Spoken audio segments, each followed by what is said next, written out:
Hello, everybody.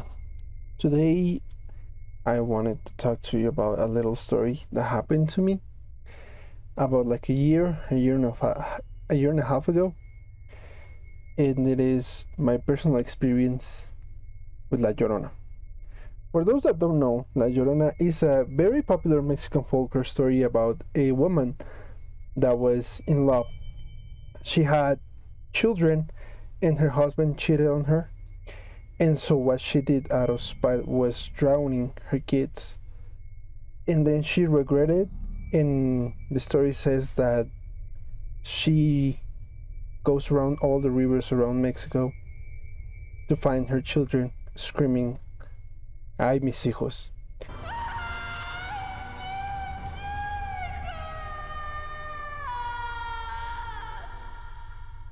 Or in some instances, just screaming, a blood coloring scream. And today I wanted to talk to you about my experience with La Llorona. So, to start, this happened, like I said before, like a year and a half ago. I was still in college at the time. We went to Mexico City for a road trip, but not like a road trip, like like a school trip. It went to different museums to study some art over there, right? Because at the time we were working on our thesis, on our project. So the school took us there to see some museums and stuff, and we were in Mexico City all day. And my university was like a year, like no, like a year. What am I saying? Like an hour and a half away from Mexico City.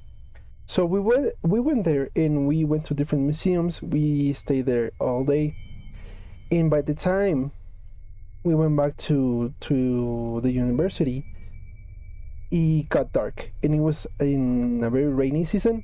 So it was dark and it was raining. In some places they say that when it's raining, it's more possible to hear La Llorona. Why? I don't know. But yeah, we came back at like 11:30 p.m. Right? So it was very late at night. And so in the way from Mexico City to my university, I was texting my family, asking them if they could come and pick me up. And they said, yes, we're gonna go pick you up. So I was texting them, and they said, yes, we're gonna go pick you up because it's very late. It was like, all right, well, that's fine. So we arrived at the university. It was like 11:30, like I said before, and it was raining very heavily. And I remember it was only just like the school guards that were at the door, some of my professors, my teachers, and some of my classmates and my friends. So one by one, all of them started to leave, and some of my friends asked me, "Hey, do you want us to give you a ride?" And I was like, "No, no, no, no. My family's gonna come pick me up. No worry, no worry, don't worry." And yeah, and so everyone left. All of my friends just left. So by the time they all left, it was only me, the school guards that stay up all night, and some other guy from another career called communication. And for context, I graduated from studying arts, and this little trip we did with the communication students as well. So there were like a group of 4 or 5 maybe. So everyone left. It was just them and myself. And I stopped receiving, well, my family stopped answering my text messages like, "Are you coming for me?" Because I asked them a lot of times. I asked my sister, I asked my mom, I asked my dad. And they were like, yeah, we're going. But at the time I got to school, to the university, they just stopped replying entirely to me. I don't know what happened. I don't know if they just, maybe the power ran out. Yeah, I don't know if the power ran out, or maybe they just didn't check their phones. So I didn't know anything about them at that time, which was in hindsight pretty scary. And so I was like, well, you know what? And I was very angry. I was very upset. I was like, I tried to get an Uber, but since my school is not like, it is a little far away from the main streets, and it's like a lot of field around it. No Uber wanted to pick me up there, and I kept trying. I tried to get a driver. The app got me a driver, and they just canceled because I don't know. Maybe they thought it was kind of weird for someone to get picked up that late at that place. And so none of the Ubers I tried to get were picking me up. So the one of the guys on communication saw me, and he walked up to me and said, hey, you know what, we're gonna just go walk to the main street, and we'll see where we go from there. But since you're not having anyone with you right now, would you like to come with us? And I said yes.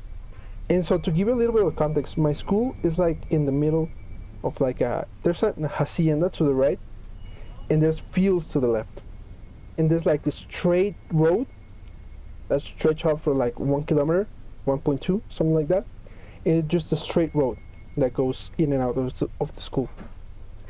And so there's fields in each side, but there's also a river to the left. And so it was still raining, and I was like, you know what, this is just gonna be my best bet to just walk with them and maybe see if I can pick up like a taxi on the road or whatever. So I said yes. So we started walking, and some guy asked me, hey, do you want me to share some data with you so you can have your see if you can get an Uber closer to the main street? And I was like, yeah, please. And so we were walking for like 5 minutes. We were soaking wet because it was still raining very heavily, but I was trying to cover my phone with one of my hands. And so we were walking, and we reached this part where there's no houses in each side, just straight up field each side. And so we were walking, and this is where it gets really scary. We were walking, and I was looking at the phones trying to see if an Uber could pick me up close to the main street, because by that point we were like 100 meters 200 meters from the main street, but we were still walking. And we just hear from the field right to the left of us this blood-curdling screaming,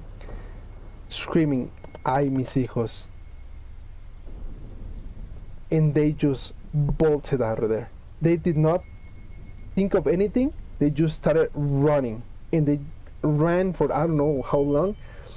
But for me, since I was pretty mad, I was pretty angry that my family didn't come pick me up. I didn't register at first because I was looking at my phone trying to get the Uber, and I just heard it, and I was like, maybe there's someone trying to scare us. But my brain said, bro, there's no houses in any of the sides. There's a river to your right. There's nothing to your left. There's no grass. There's nothing. There's just a field of dirt. Where can someone be hiding? And that's when I was like, oh, you're right. So I started running behind them. I did not look back. I didn't do anything. I just started running.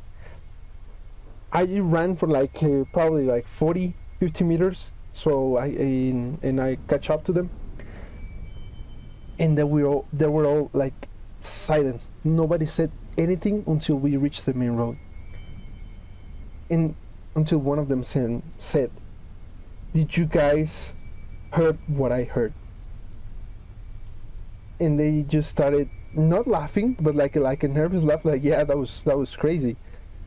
You know, like, man, that I could not believe that happened. And they were like, yep, that is something that honestly shook all of us, because yeah, that was something very, very, well, kind of like crazy to say, you know, because sometimes, especially here on YouTube, we also always hear like stories of people that tell the story of La Llorona, but it's like I haven't seen anyone saying like their account on it. For me, that was mine. After that, I kept walking home because I live like 2 kilometers, 2 to 3 kilometers, no, maybe like 5 away from my university. So I just said, you know what, I'm just gonna walk home because my phone has no battery and no one in my house is picking up, and I just kept walking until I got home. And I got home like at midnight, something. It didn't take long, but like the experience of having La Llorona scream in almost your ear, it was something that I could never forget. Because it's also said that, it's gonna sound weird, but it's also said that if you hear her close, that means she's far. And if you hear her close, no, if you hear her close, that means she's far. And if you hear her far away, that means she's near you. So I think we were kinda lucky because we heard her like she was probably like 2 meters, 3 meters away from us, because it was crazy close.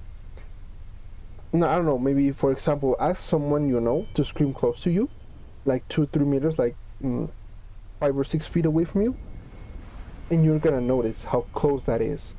It was to our left, where there's nothing on the field, but it was kind of funny because we had the river to our right. And you know, they say that the La Llorona like only appears close to rivers. So yeah, that is my experience with La Llorona. I just wanted to share this little story with you all, because it is something that I always like told my family, my friends, but I've never shared them with like a wide audience. And I think it was nice talking about it because, like I said before, there's always people talking about this story itself, right? Not many people talk about their encounters with her, and I didn't see her because I was terrified to look back when I was running. I was like, you know what? I'm just gonna run.